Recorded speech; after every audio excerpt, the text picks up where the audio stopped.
ছোট্ট প্রতিমা, কিন্তু শিল্পী এত নিখুঁত এবং সুন্দর ছোট্ট দুর্গা প্রতিমা তৈরি করেন যে তা মন কেড়ে নেয় অনেকেরই। পাশাপাশি তৈরি করেন প্রতিমার গয়না, মালা, মুকুট সবই। মাত্র 10 থেকে 12 ইঞ্চির এই প্রতিমা জলপাইগুড়ির পাশাপাশি রাজ্যের বাইরেও স্থান পেয়েছে। পুজোর আগে শিল্পী দেবাশিস ঝা এখন খুবই ব্যস্ত।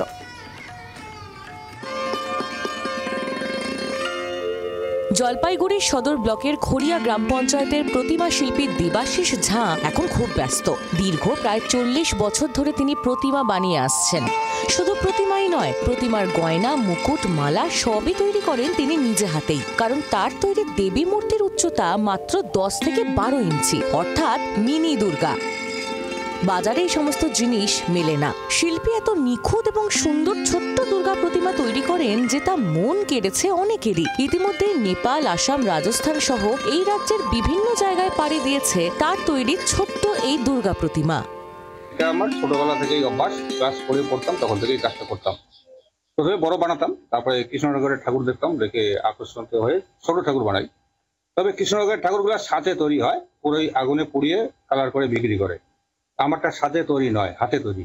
ওয়ালের বলি যাতে এটা পূজার উপযুক্ত হয়।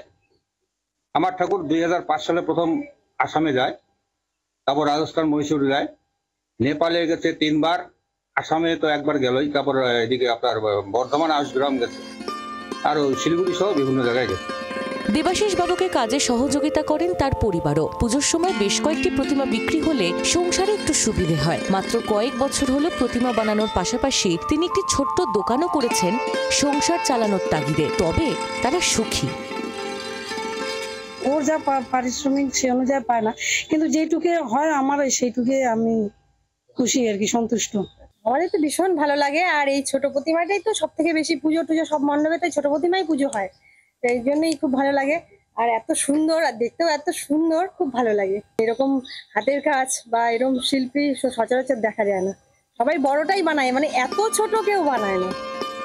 তবে তিনি বঞ্চিত শিল্পী ভাতা ও সরকারি সুযোগ সুবিধা থেকে। আদৌ এই শিল্প তিনি বেশি দিন ধরে রাখতে পারবেন তো? দেবাশিস বাবুর আক্ষেপ, এই প্রতিমা বানাতে যা শ্রম এবং খরচ হয় সেই অনুপাতে দাম পাওয়া যায় না। গয়না থেকে শুরু করে মাটি, বাঁশ, সুতলি, খড়, পেরেক, রং, তুলি সবই দরকার পড়ে এই প্রতিমা বানাতে। কিন্তু অত টাকা কোথায়? তাই সরকারি সাহায্যের দিকেই তাকিয়ে দেবাশিস বাবু এবং তার পরিবার।